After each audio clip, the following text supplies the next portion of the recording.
ஏன் அடிக்கிற? ஏண்டா இந்த ஊரி நாசம் பண்ணிட்டேன். எங்க 2 பேரும் சேர விடாம பிரிச்சுட்டேன். இதுக்கு மேலையும் ஒண்ணு சொல்றத கேளு.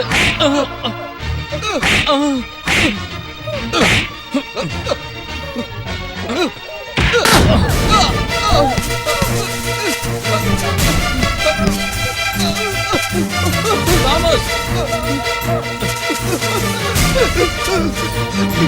காப்பாத்து.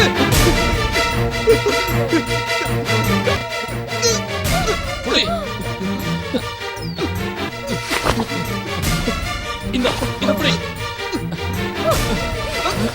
புடி. நல்லா பிடிச்சுக்கோ, நல்லா பிடிச்சுக்கோ. மேல வா, மேல வா.